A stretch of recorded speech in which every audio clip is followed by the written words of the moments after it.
Legislature's back in order. When we broke last night, there was a request to speak to legal. Senator Nicholas. Thank you, Mr. Speaker, and thanks again to our legal team. I guess there is such a thing as too much of a good thing. My team, in our research of this measure, we pulled up the dissenting opinion, and that was what we were reviewing. And so we were actually looking at something that was the opposite of what we were speaking to on yesterday. So I will withdraw the concern, Mr. Speaker. And in fact, it may actually lend credibility to the fact that we may be able to move forward with this measure without any legal concerns, but I don't want to jump the gun on that. So again, thank you to the legal team and the patience of the body. I do have some other items, Mr. Speaker. Do I still have the floor? Thank you, Mr. Speaker. So in reviewing this bill, I see the intent, and the intent is we're trying to build our local workforce capacity by making sure that we're able to generate fees, but not in a way that's going to raise the cost of civilian construction. We're trying to target this more so towards the military realignment and the military construction. And there's just several things that I wanted to kind of bring up, because when you look at how this bill is going to be implemented and how it's going to play out over the years, there may be some unintended consequences. First, on page 3, section 4, the fee is going to be waived, the fee is going to be raised across the board to $2,000 per worker, but the fee may be waived if, as it says on page 3, the Department of Labor may waive the fee if the temporary worker is working exclusively on civilian construction projects not related to planned construction projects of the military realignment occurring on Guam. And there's several concerns of that. The first is that with the recent case that was brought before the district court, it looks like there may be a reopening of the temporary worker permits for Guam, but that has yet to materialize. If and when it does, the exclusivity requirement of this waiver may pose a challenge, and here's why, Mr. Speaker. If you're a construction company and you bring in an electrician, if you're allowed to use that electrician to do the electrical work in multiple projects, you of course will shuttle him around based on how the work progresses.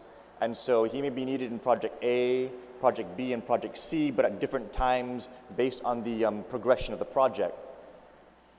If the fee can only be waived for a worker that's being used exclusively for military projects, exclusively for civilian projects, then if you bring in an electrician who's working on a military project, you cannot use that electrician on the civilian project unless you pay the higher fee. And that can pose a problem, because then we're going to be having construction companies bringing in workers specifically for the military and then specifically for the civilian, and that might actually double their workforce costs, because you cannot take the electrician that's working on the military project and have him go and do work also on the civilian project. Not without violating the terms that are set herein, and if they violate it, then they're going to be in trouble with the Department of Labor. So that's one concern.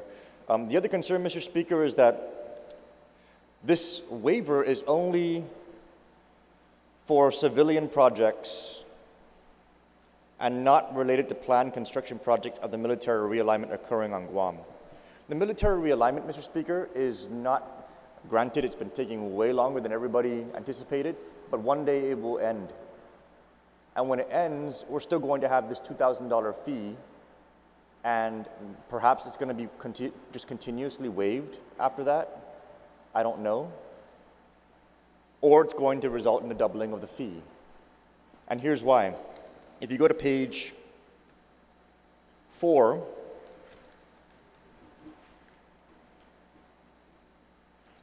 line 11,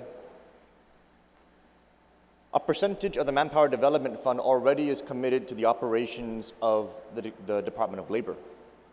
We're actually going to be increasing the dependency of the Department of Labor on this fund by raising it from 30% to 40% of the fund will be used for legal services, workforce development and training, and then the remaining balance shall be used for administrative and operational purposes.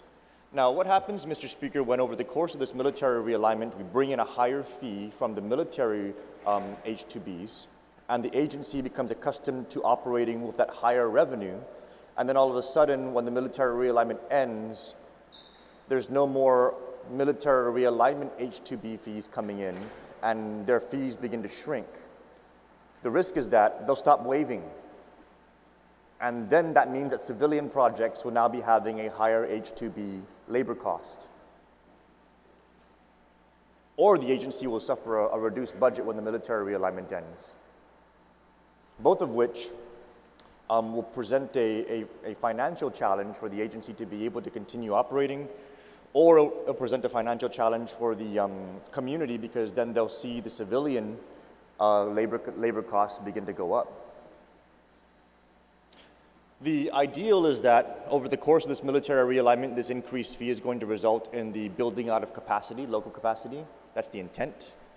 But then that also takes me back to the concern with what we're doing on lines 11 and lines 23. On line 11, we're increasing the allocation of the Manpower Development Fund to the Department of Labor from 30 to 40%, and we're reducing the amount that's supposed to go to the Guam Community College Apprenticeship Training Program. We're reducing it from 70 to 60%. And so, while the fee revenue may go up over the course of the military realignment, when that ends, we're actually going to be having less money going to training and apprenticeship and more money going to operations from this fund. And that kind of takes us back to some of the other discussions we've had about special funds and keeping them focused on the purposes for which they are intended. Reducing the allocation from 70 to 60% for the apprenticeship program, I think, is counterintuitive to the intent of the bill, which is to build out the local workforce capacity. We should keep the percentages at 30% and 70%, and maybe even try and tweak that more, tweak the 70% higher, because that's where we're trying to get the workforce development going. And the reason why that's important to point out, Mr. Speaker, is because while line 19 does open the door for the Department of Labor to have their own workforce development and training programs, there's nothing to require that to be aligned with the demand. They can go out and do workforce development and training for practically anything because it's not specified in the mandate. While the apprenticeship program is more specific with respect to what GCC has been operating over the years.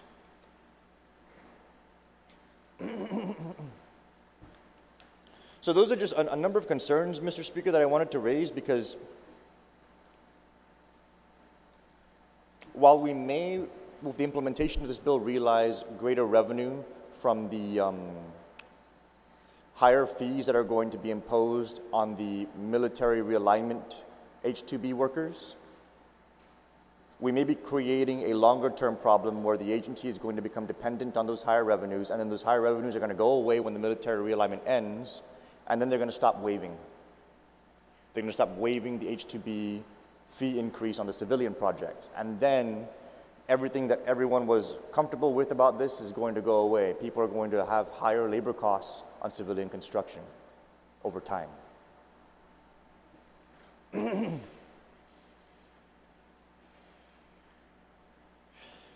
Another concern I had with page 3 on line 18, the use of the word may. How is that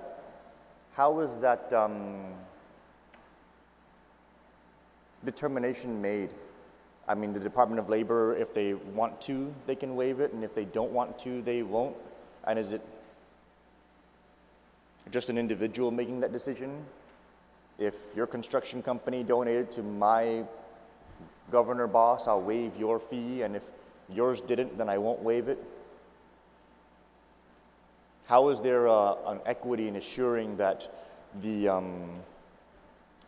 law is being applied fairly and equally? And could we be opening up the potentiality for there being legal challenges because one construction firm wants a waiver and is not getting one while another one is? And then, you have the risk of there being market distortions. Because if your labor costs are going to be artificially inflated because you have a subjective waiver, your bids might go up because your labor costs are higher than the other construction companies. And if your labor costs are higher than the other construction companies and your bids are higher, then you're going to basically be tilting the ability for one company to be able to underbid another by using a discretionary waiver of an H-2B worker fee. Which takes me to the second concern with respect to that being so discretionary is what's the adjudication process?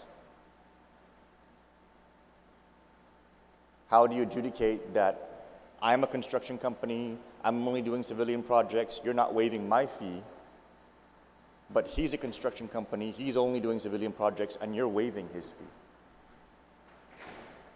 Where do I go to adjudicate the mistreatment or the unfairness that I'm not getting the waiver and he is? Because it's a may and it's not a shall. So I wanted to raise these concerns, and perhaps the author can yield to addressing some of them. Or perhaps anyone in the body may be able to chime in. Mr. Speaker. Thank you. Senator Lee. Thank you, Mr. Speaker, Sujos Masi, to my colleague for raising some of these concerns. And I think the assertion was that raising the fee in this way would make the agency more dependent upon the Manpower Development Fund. And prior to a few weeks ago, the Manpower Development Fund actually had little to no income. So we weren't seeing, it's almost completely dried up, and we're seeing these H2 certifications being denied. And so what would happen in that instance is kind of what's happening right now is the legislature will determines whether the goals of the Manpower Development Fund should be supported and the priorities of the Manpower Development Fund going forward. And so a lot of those are already defined in this bill.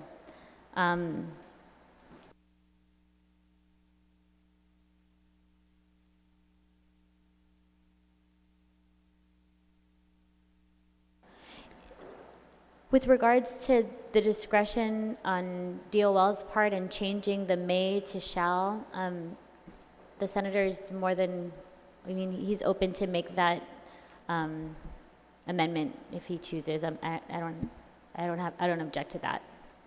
Thank you.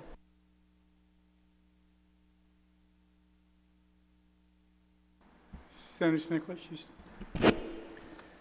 Thank you, Mr. Speaker. Prior to making that amendment, if the author of the bill could also just kind of speak towards how we are increasing the percentages to 40% and to 70%, and I'm sorry, increasing it to 40% on the department side, but dropping the actual apprenticeship side down to 60%. Thank you. Thank you, Senator. Yeah, I'm happy to discuss that. And in my opening remarks, I talked a lot about the work that has been done by the committee and all of the stakeholders really coming together to compromise on this bill. And this has been vetted by the Department of Labor, by GCC, and our industry partners. And I think what they recognize is at this time, while we're increasing the fee, it really does lift all boats. So even if there's a slight change in the percentages, with DOL getting a certain amount and GCC getting a certain amount, when you increase the fee, the fee for everyone, or the money that they would receive from NDF, would be increased. Initially, in the very first introduction of this bill, those percentages were at 50-50. We sat down and we had a meeting with the president of GCC, who said that a 60-40 would be a better percentage distribution, and so that's what we went with. Thank you.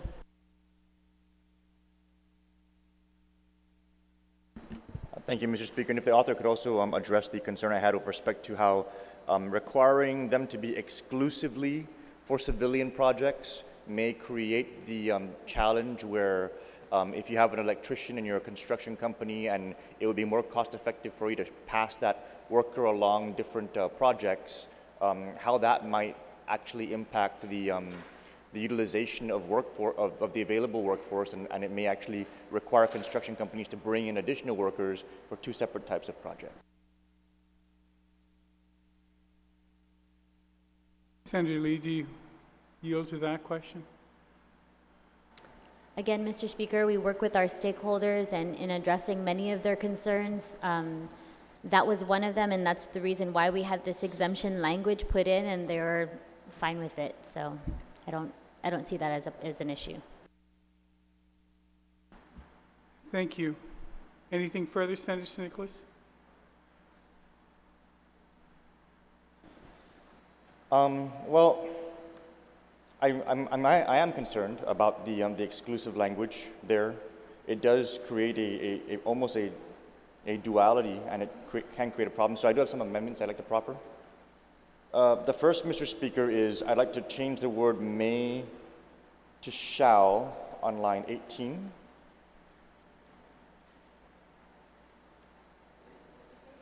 On page 3.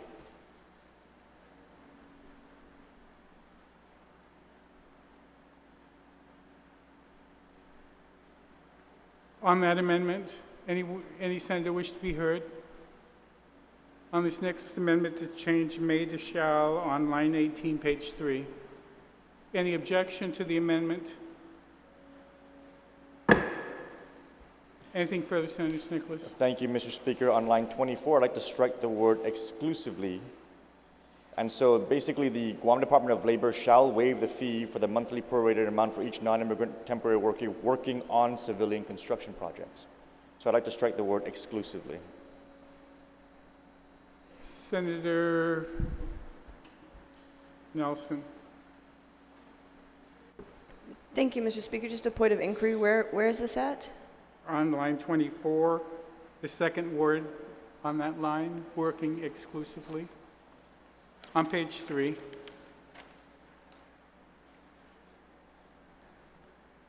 Line 20. Can perhaps the proffer of the amendment could explain a little bit more why the purpose of removing this word exclusively? It looks like it was put there intentionally to complete the intent of this bill. If you would yield. Thank you, Mr. Speaker. Thank you. Thank you, Mr. Speaker. This is on page 3, line 24, the word exclusively. If we keep this word in there, Mr. Speaker, then if you have a construction company that brings in an electrician, that electrician, if that electrician's working on military realignment projects and they're paying that military realignment project fee, that's going to be a higher fee, and they can perhaps still use them for civilian projects. But if they're only doing civilian projects and they're bringing in an electrician at a lower fee, they can't use that electrician on the military project. And so it creates the limitation where you're not able to use the same worker for multiple projects because you're having different fees and different authorizations for those workers based on how the law is written. So if we remove the word exclusively, then we will allow for the companies who are using these workers for civilian projects to also use them for other projects. And that way, they're not having to bring in two different kinds of workers for two different kinds of projects. Senator Lee. Thank you, Mr. Speaker. I'm going to have to object on that amendment. And again, I just want to emphasize that a lot of work has gone into this. We've done significant amount of work with our stakeholders, but just to remind my colleagues that this fee is put into our law as a disincentive. We're disincentivizing going out and getting foreign workers. We want to incentivize the work to be done by our local community, and we want to be able to give our local training partners the resources that they need so that they can build up to really develop our workforce and allow for local workers to be trained and skilled in these, like the mover of the amendment had said, electrician and other kinds of specialized work. So I just want to reemphasize that this fee serves as a disincentive and really as a primary source to support our local labor needs. Although the law already provides various levels of protections for our local workforce, increasing this fee while exempting projects not directly related to the military buildup will provide another measure of protection to our local workforce while also directly supporting a stronger investment in Guam's workforce development. Through this fee increase, we hope to fill the gaps in our labor workforce, which I had reiterated earlier, and bring in the needed revenues to support the services provided to our people. Sujus Masi, Madam Speaker. On the amendment, Speaker Cruz. Thank you very much, Madam Speaker. Before we came into session, I was just reading today's paper. We may be moving too slowly on addressing the ones that are going to the base, since 650 are already been brought in, and I'm not sure what they paid for those applications. But I don't think USCIS is going to be changing its mind on the civilian one yet. The Congress didn't, and it looks like, in spite of the court order, USCIS is still not approving any local. And I really do join in the main sponsor's hope that we will start using a local workforce. And if we look at what's happening nationwide and even to the north, they're upset because their CW numbers are going down. Congress is taking their CW from 1,800 down to 900, and it's going down even further after that. The trend in the government is to try to force all of us to start training our local people to take these positions. We have lots of people, and we should stop depending on the importation of H2 workers to make it cheaper, because we've got to employ local workers. So I really am not sure whether or not we're splitting hairs at this point over something that may never happen. Is there a point of order, Senator Lee? On the amendment, Senator Lee. Thank you, Madam Chair. I just want to pose a question to the mover of this amendment so I can understand it a little bit better. So let's say this electrician that we're using as an example, if this electrician spends 10 hours working on a civilian project and 70 hours working on a military project, which fee would he pay? I think, or which fee would the employer pay?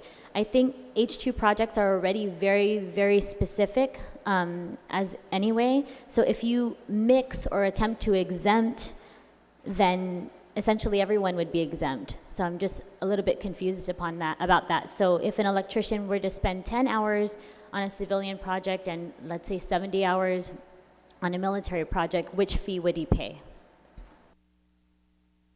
Senator. Thank you, Mr. Speaker. That's a good question, and the reason why it's important to ask it and also to answer it is because it kind of puts into context how we're looking at this from a very narrow point of view.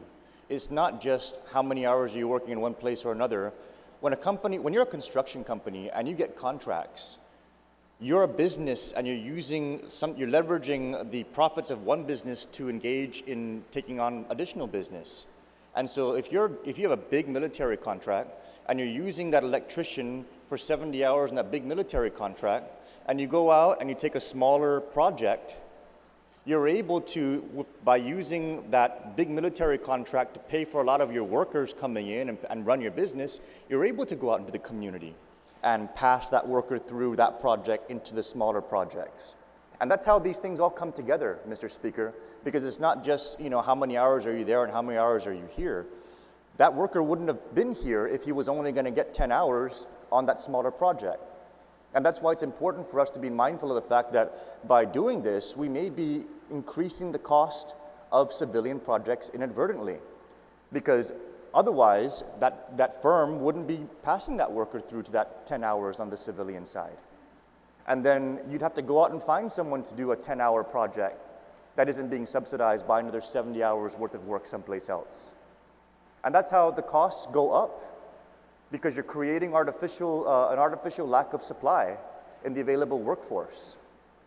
So that's why I want to strike the word exclusively, so that if you have a big military contract and you have an electrician, and somebody walks through your doors of a smaller project, you can say, yeah, you know what, I can squeeze 10 hours out of this electrician and pass it through that smaller project also. And those are savings that get passed along to our people. And just to clarify, Mr. Speaker, you know, when we increase fees, they're not coming out of nowhere, they're coming out of the consumer.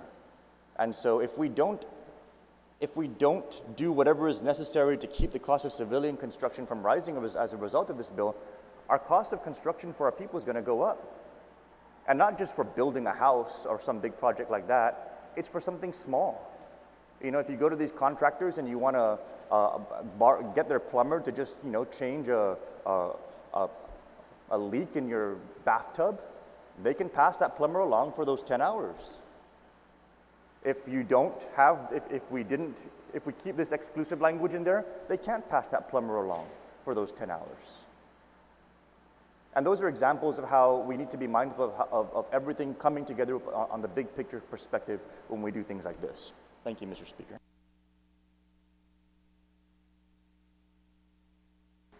Senator Lee.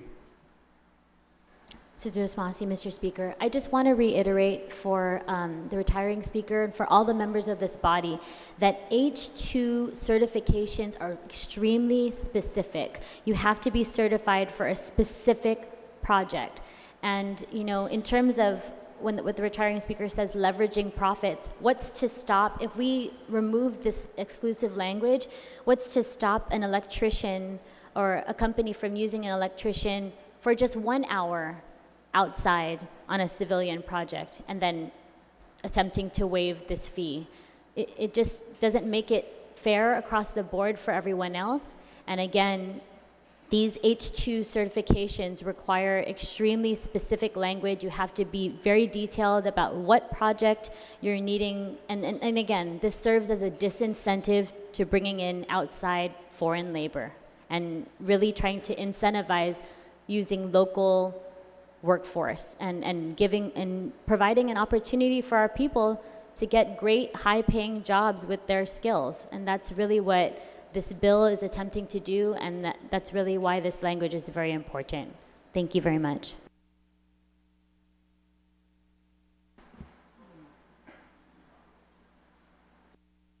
You wish to close?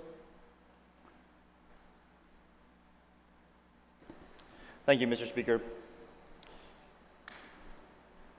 We definitely do need to develop our workforce. But we need to be mindful of the fact that this particular section here that creates the waiver isn't a waiver of an existing fee. This bill is going to raise the fee. It's going to double it. And then they're going to be able to waive it back down to where it was. And so we're increasing the cost of construction by doing this. And if we're also going to be creating a requirement that they are exclusively for civilian projects only, that's going to create an additional market distortion, Mr. Speaker, and we need to be mindful of that. I very much agree that building our workforce is important and creating local jobs are important, but we need to build that workforce. The reason why we have this current crisis is because it doesn't exist. The workforce doesn't exist here. And so creating a disincentive for using foreign labor only works if there is an actual local labor force to tap into. Otherwise, we just increase the cost of everything. And so we need to be very mindful of how things are going to balance out. I very much want to build local capacity. I think that that's very, very important. I think part of the problem with that is that we have percentages of this fund going to subsidize operations rather than going to building capacity. And what's ironic is that we're further exacerbating that in this bill by increasing the percentages going to operations rather than going to building capacity. But I'll get to that on the next amendment that I'm going to proffer. So, Mr. Speaker, in the meantime, while we're trying to create balance and build out this capacity and be mindful of the need for a local workforce, let's not do so at the expense of distorting operations to a point where we're going to be having our people eating greater costs. So I'd like for my colleagues to consider striking the word exclusively, so our civilian projects, even if they're just using the worker for a fraction of the time, our civilian projects are not going to be adversely affected by the doubling of this fee. Thank you, Mr. Speaker. On the motion to strike the word exclusively, there's been an objection. All those in favor of striking the word exclusively, please indicate by raising your hand.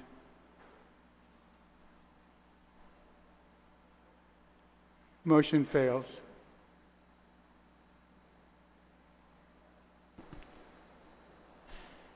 May I proceed, Mr. Speaker? You still have the floor. Thank you, Mr. Speaker. So we've had a lot of discussion about building capacity, and I'd like to propose an amendment on page 4, lines 11 and lines 23. If the goal of this measure is to increase the fee to build capacity, we shouldn't be going into the bad practice of cannibalizing that fee increase to further subsidize operations. And unfortunately, that's what this bill does. And sometimes in the interest of trying to overcompromise with everybody, we end up exacerbating the problem. And let's just put all the math together. We now have a bill that says that you shall waive the fee if the civilian worker, if the worker is being used exclusively for civilian projects and not for military, and not related to planned construction projects of the military realignment occurring on Guam. Now we're going to be increasing how much money that brings in. We're increasing the amount that's going to be going to the Department of Labor for operations from 30 to 40%. And we're decreasing the amount that's supposed to go to building that workforce capacity. If the intent is to build the local workforce and to create these local jobs, then let's not siphon that money off for government operations. Any more than if the intent is to fix roads, let's not siphon that money off for government operations. So I'd like to make an amendment to strike the word 40 and return it back to 30, and strike the word 60 and return it back to 70, Mr. Speaker. Thank you. On that amendment, Senator Lee, then Vice Speaker. Thank you, Mr. Speaker. I have to object to that amendment. And again, I just want to reiterate, we worked extremely hard with all of our partners to come to this existing language in the bill. And I think that it does build a lot of capacity. If this bill were to pass, GCC could receive up to $4.8 million with the passage versus $2.8 million if we were to keep the fees as is. We've certainly tightened up the utilization, and this also allows for pre-apprenticeship funding for GCC. It allows for the Department of Labor to also engage in additional training that hasn't necessarily taken place, because much of the GCC funding is tied to the specific industries that are being brought in by H2s. But we also have to start thinking out of the box and thinking about other industries that we might want to tap into, IT, and just really trying to figure out what the wave of the future will be for Guam's workforce, and really looking forward and trying to anticipate for those needs. So I strongly object to this amendment, and I ask my colleagues to please support this bill. Thank you. Senator Torres, Vice Speaker, then Senator Torres. Thank you, Mr. Speaker. I stand in support of this amendment. It would restore the percentages back to what they currently are in statute. And I was convinced at the hearing by the testimony of the Guam Community College president, who said that in these programs, anything more than 25% indirect cost is considered high, and the current allocation is 30%. And the Department of Labor will actually be getting more than they're currently receiving because of the increase in the fees, even if we kept the percentage at the same level. And I believe that increase, they will be able to do what they also testified that they want to do, is they also want to do some workforce development and training, which is on line 19, page 4, and to hire a lawyer, or which is on line 17. So I think that they also will have enough money to do those things. But I agree with the mover of the amendment that it's this apprenticeship program that has been underfunded over the years. And if we have this opportunity right now to give it all we've got, and I think that's what we should use it for, and make sure that apprenticeships, and really it's for that program, the apprenticeship program, that leaving the current percentages as they are in statute, as is being done by the amendment, I support that. I think we should put all our money into the actual apprenticeship programs. Thank you, Mr. Speaker. Thank you, Vice Speaker. Senator Torres. Thank you, Mr. Speaker. I also would like to join in support of the amendment. And one of the things that I recall from attending the public hearing was many of the things that were raised by the retiring speaker, that were testified to by Guam Community College. But also, the one thing that I think is beneficial in maintaining the percentages, particularly on line 23, where we allocate 70% of the annual revenues to the GCC Apprenticeship Training Program, is that GCC's program helps to develop the journeymen, which I think is a critical component of what they do, as opposed to other certificate type programs that are offered by Department of Labor. So if we're truly looking at workforce development, what we want is a program like GCC's program, primarily that develops that caliber of workers who then can supplement and eventually replace the need for the higher skilled and leadership type roles that the foreign workers currently fill in the construction on Guam. I believe that it would be more beneficial to the Guam Community College if they had the 70% as opposed to a reduction in the percentage. So I rise in support of the amendment. Thank you. Any other senator wish to be heard on the amendment? Senator Espaldon.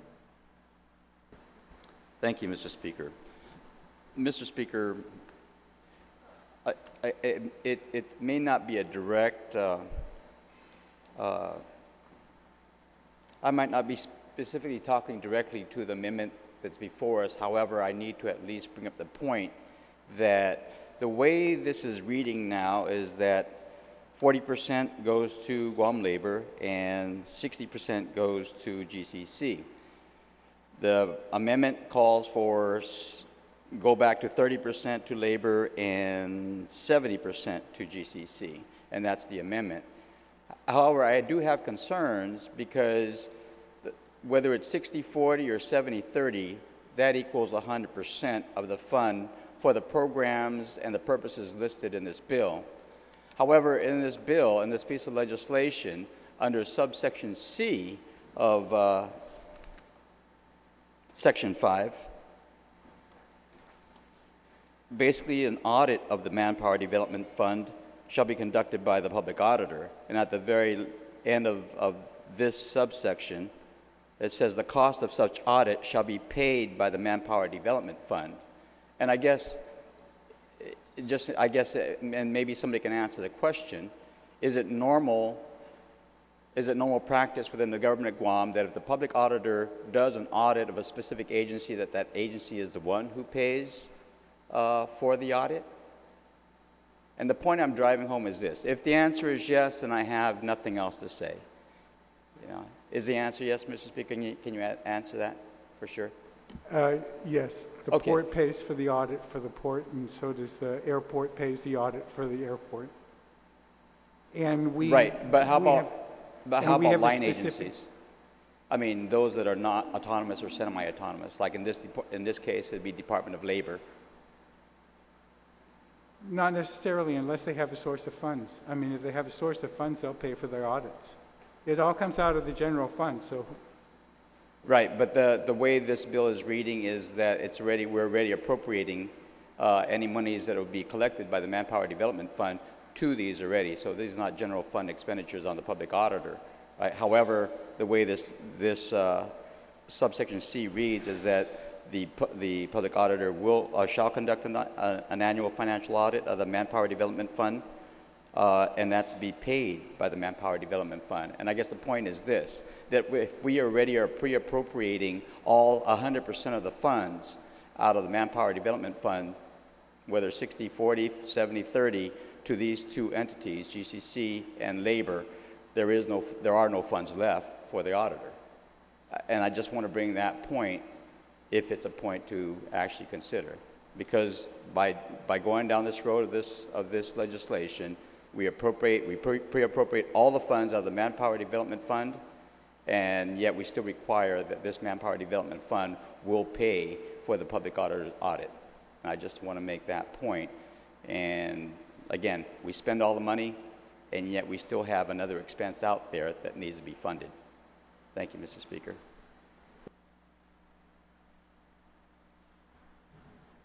On the amendment, do you wish to close? Thank you, Mr. Speaker. And just to further clarify, let's look at how the numbers work. Right now, the fee is about $1,000, at 30% going to the Department of Labor, and 70% going to the apprenticeship programs. This bill will double the fee in some respects and change the percentages. At 30% of 1,000, that's $30 going to the Department of Labor. At 2,000, that's $80. That's $80 at 40%. That's a 166% increase in the amount of money going to the Department of Labor. Versus on the apprenticeship programs, the increase is only a 71% increase. And granted, it's an increase, it's great, but a 166% increase for government operations and only a 71% increase for the apprenticeship program, it's just not something that I'm comfortable with. I think that we should keep the percentages the same, let the larger amounts, play into the intent of what the percentages we're trying to accomplish. But as was mentioned by one of the retiring speakers, because the fees are already going to be going up anyway, they should be able to expand on the agency side, expand what it is they want to expand, while on the apprenticeship side, we can make sure that the percentages are remaining intact so they're getting more of the funding that they're intended. Lastly, Mr. Speaker, because of this being a percentage issue, we need to be mindful of the fact that if we change the percent, it doesn't just apply to the military relocation worker. It applies to the civilian worker.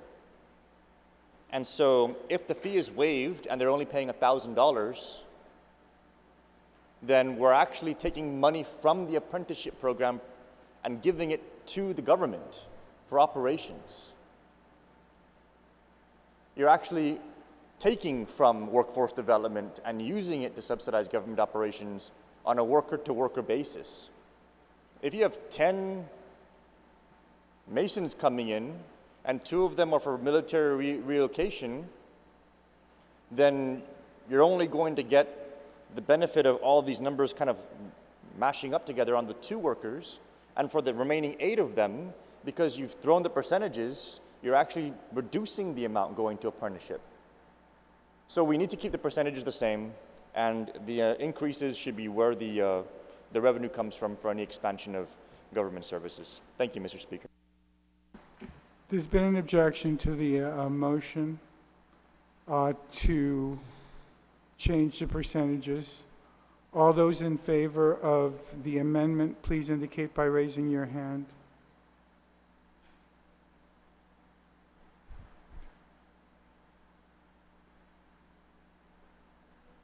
Motion fails.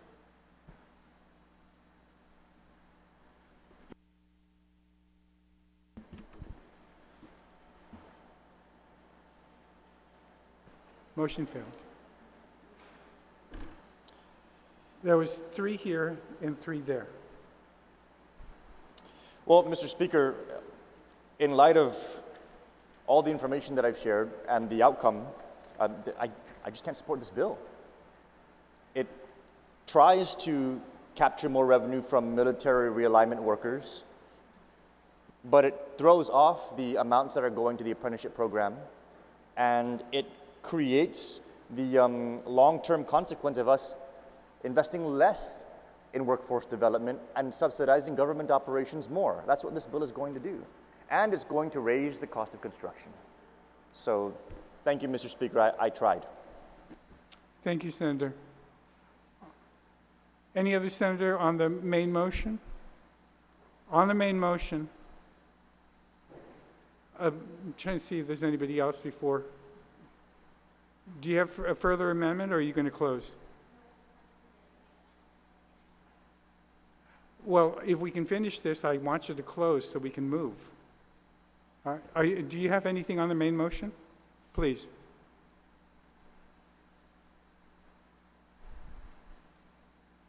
Thank you, Mr. Speaker. I stand in support of the bill, and I commend the author for the work that she has done in consulting with all the different stakeholders in this process. I believe this is an opportunity that we can use. I mean, it's not an opportunity that I think we even desire as much as we are faced with it, and we have to do something about it. And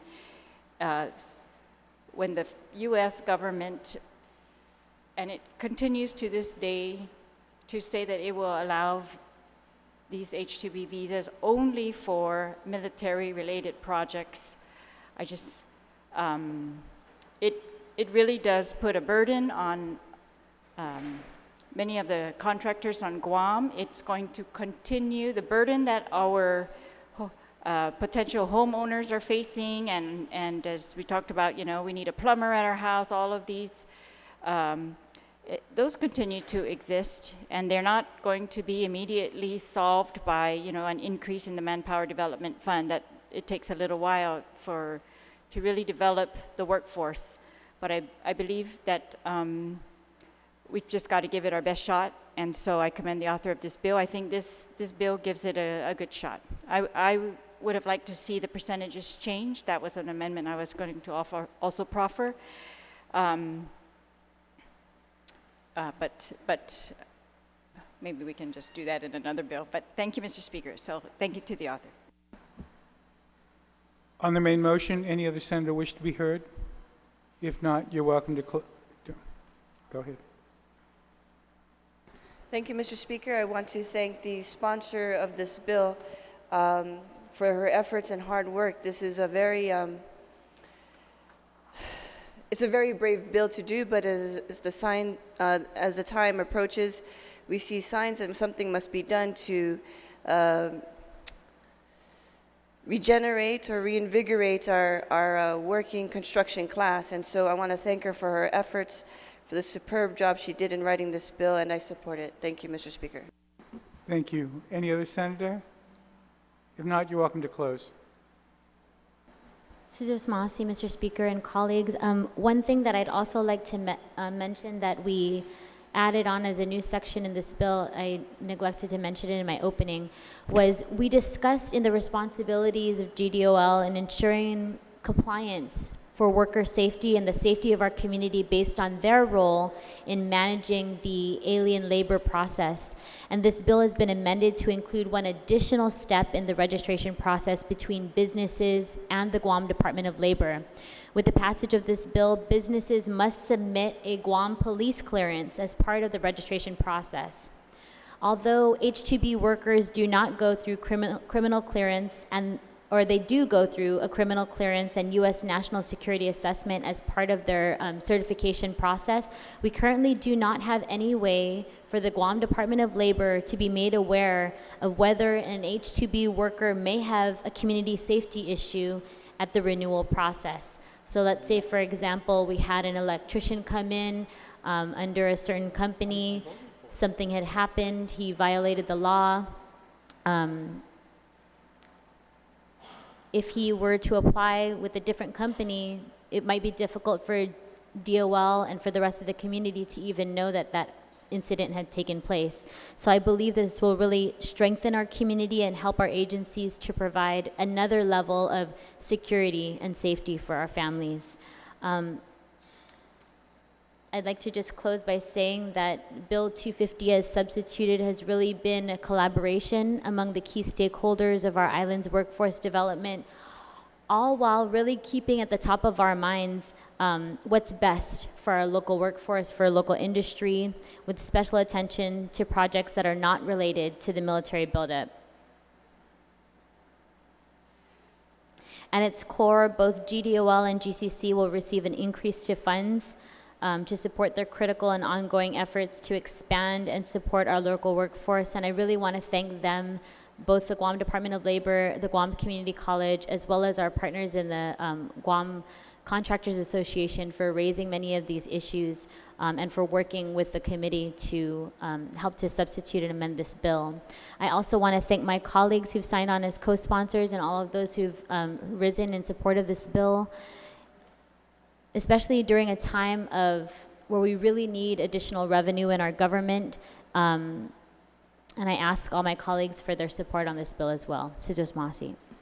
Thank you. On the motion to send the bill down,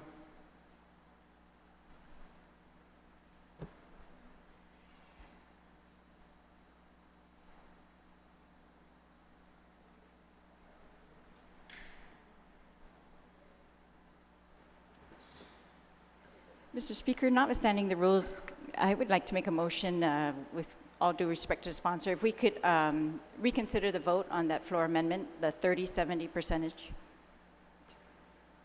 there's a motion to reconsider. And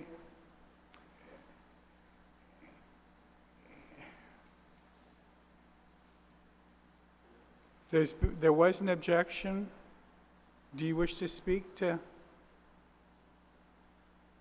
Speaker, I'd just like to revote if we first vote whether to reconsider and are allowed to revote on that amendment. Thank you. All right, there was an objection to the return to 3070.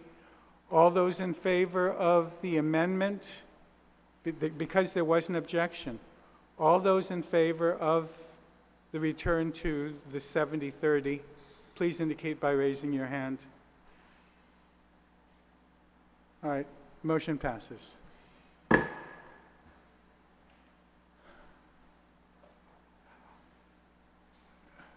Just a point of order, Mr. Yes. There was a motion for reconsideration, and we should have voted on whether or not a reconsideration should have taken place. Once the reconsideration, if the reconsideration is granted, then the issue of whether or not the amendment should pass would then be raised. I Thank you. apologize.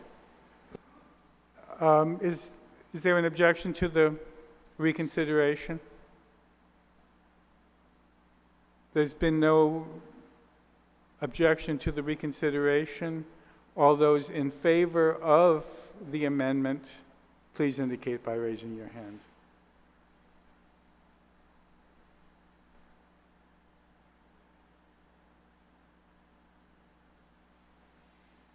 Motion passes.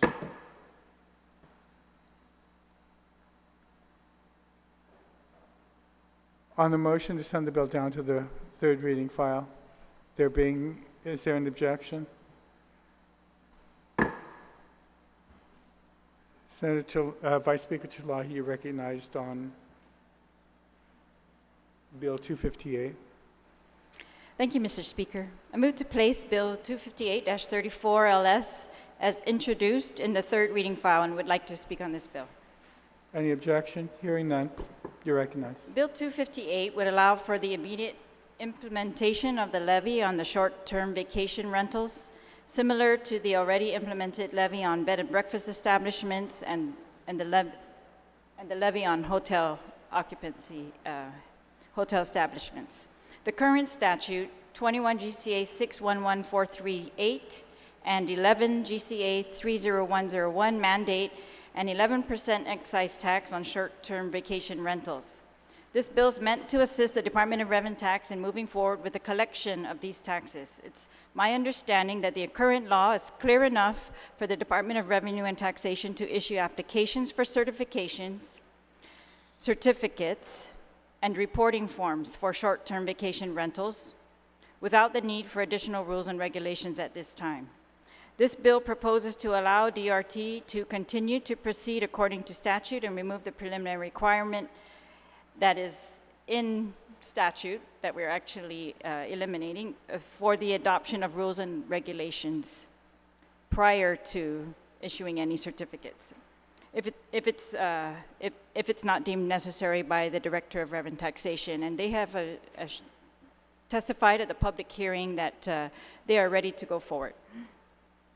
any rules and regulations that the Department of Revenue and Taxation wants to adopt in addition to what the statute already establishes could be done at a later time and would be subject to the AAA process. According to the fiscal note prepared by BMR after the public hearing, the estimated potential revenue of this bill is approximately $3.6 million. That's different than the estimates that we were getting prior to introduction of the bill, but still, it's revenue. And it levels the playing field, Mr. Speaker, with all the other establishments in the hotel industry. Guam Visitors Bureau is in full support of this bill and testified that it was, quote, an important step to leveling the playing field for all accommodation services within the tourism industry on Guam, unquote, and ensures that all businesses pay their fair share in taxes. I'm hoping this bill will streamline the process and DRT will be able to move forward with the enforcement of existing excise tax statute and bring in other businesses that are not currently reporting this type of rental. Thank you to you, Mr. Speaker, and to my colleagues for I hope for their support of this bill. Thank you. Any senator wish to be heard on Bill 258? Any senator wish to be heard on the main motion, Bill 258? Senator Torres. If the sponsor of the bill may yield, Mr. Speaker, I would like to ask, as I'm reading the amendments, it's a bit confusing. And I think one of the things that's confusing is whether there are existing rules and regulations in place to properly implement the provisions of this sub-article. Is that the case? Are there rules and regulations in place already? I will yield to that question, Mr. Speaker. No, there are, the statute itself, the code sections are quite detailed, and so it was the conclusion of the Department of Revenue and Taxation that if we allow them to issue the certificates, what does it say? The application, the certificate, and the reporting forms in accordance with the statute, with this chapter, then that they are able to do that without any further rules. So that's what we are allowing them to do, and we're allowing them to move forward without further rules. If they need further rules for their enforcement, if they find that they need that, they are still free to, of course, promulgate additional rules. And the reason that I ask, Mr. Speaker, is that I would expect as a person who is the holder of a short-term vacation rental unit, that if I were to have fees that are going to be levied against me or applicable taxes, that the rules and regulations are clear. And so I think in terms of advocating for the rental unit owners, I just wanted to be clear by the mover of this bill that there are in fact sufficient rules and regulations that the rental unit owner can refer to when they are issued, the applications, certificates, and reporting forms that are required of them to comply with. And it's just, it appears that there's a cart before the horse here situation here as I'm looking at it, and I just want to make sure that understanding that there is a statute in place and there are adequate parameters within that statute that with regard to rental units, that the actual taxpayer has sufficient information before them that they can refer to when they are issued these reporting forms and the like. And so it's just, in an abundance of caution, I understand that this is a good way to jumpstart and to direct the director of the Department of Revenue and Taxation to start taking action. There are taxes that are not being collected, there are people that are not being regulated, and I understand the intent of this bill in trying to jumpstart that process. But I want to be abundantly clear that the rules and regulations are available to the taxpayers, to the holders of these licenses, such that they can knowingly comply with the reporting requirements and the remittance requirements. And so that's the part here that is not so clear from these amendments, and I just wanted to draw that attention to the proffer of the bill, to be certain that we're not missing a component. In other words, if you're saying you're going to issue this to them, is there sufficient information for them to say, I've been issued these certificates and forms, and I will in fact comply as required because it's clear, and provide it to me. So if the author may yield, that's my only concern with this bill. You yield. Thank you, Mr. Speaker. Yes, that's a very valid concern, but what assured me in this process was that the statutes to establish the bed and breakfasts and this is one sub-article, and the statutes to establish the short-term vacation rental units is another sub-article. They're very, very similar to each other, and the Department of Revenue and Tax, except for the provision that requires rules and regs. For the short-term rentals, rules and regs were required prior to doing anything, and for the bed and breakfasts, it allows the Department of Revenue and Taxation to establish rules and regulations as it sees necessary. So that's all I'm trying to do, is make these look similar, because the Department of Revenue and Taxation has successfully implemented the bed and breakfast, and the statutes are very detailed. They have, I'm sure that enforcement over the years will come up with more questions, then they will have to answer those by rules and regulations. But to begin this, I think it's sufficient. It's similar to the bed and breakfast, and they were able to implement those. So that's why I feel confident that there are no huge gaps that they can't close by rules and regulations subsequent to the passage of this. Thank you, Mr. Speaker. Thank you for the question. Did that satisfy your concern, Senator? I believe it satisfied my concerns. I think that I was just trying to understand what was the holdup with this particular short-term vacation rental component as opposed to a B&B. And I think that by having language specific to the short-term vacation, that in fact it may be the avenue for them to go forth. And I understand that they're very close, and sometimes it's hard to distinguish when one unit becomes a B&B, when it can become a short-term vacation rental, and maybe those are the sorts of things that we have to follow up with the Director of Rev and Tax, that you can in fact distinguish who is operating what business model at any given time, because I understand from people that have expressed some concern that there are people in our community that hop from one type of rental to another in a short period of time. And so, I think it's important that rules and regs are very clear as to when you are a short-term vacation rental business versus a B&B business versus a regular rental unit business. And I think that that's what's a little confusing with everybody is, are we clear on the rules that govern what you are, what type of business you're running, and what your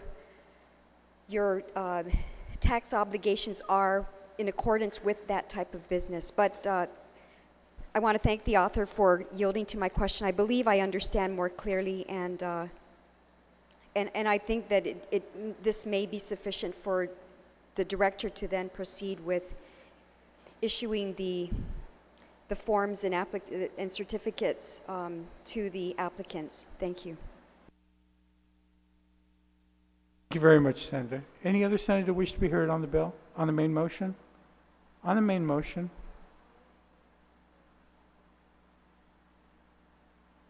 Vice Speaker, do you wish to close?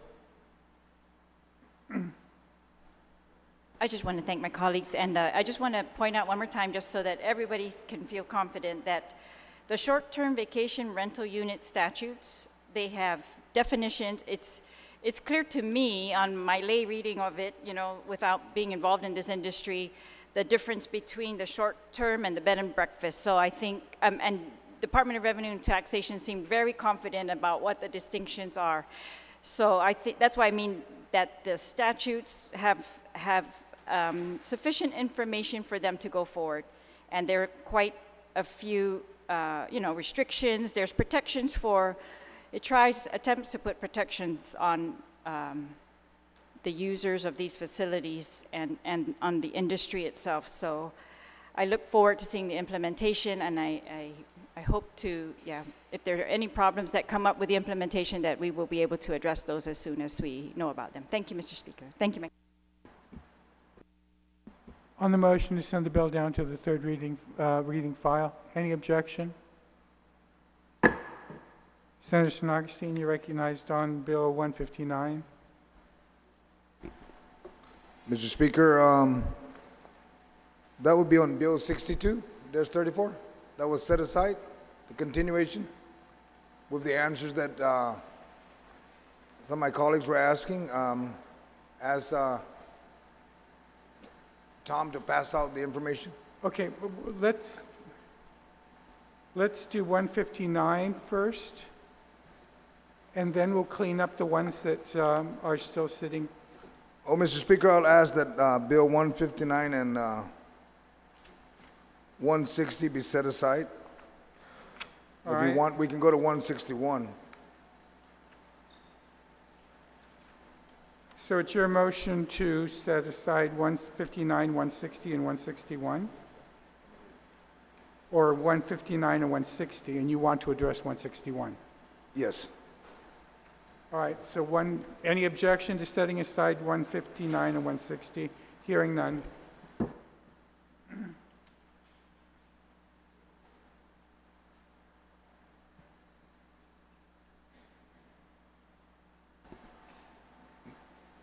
Mr. Speaker, is it possible to have a recess? Because they're getting the engrossed bill of 161 to pass out. But that was heard previously, and what they're going to be passing out is the copy of the resolution from the Chamorro Land Trust Commission on Bill 161.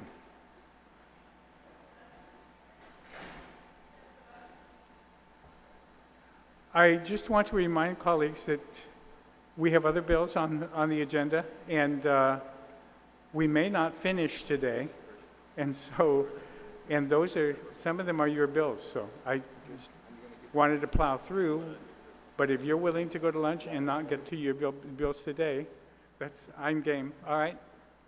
We'll break for lunch.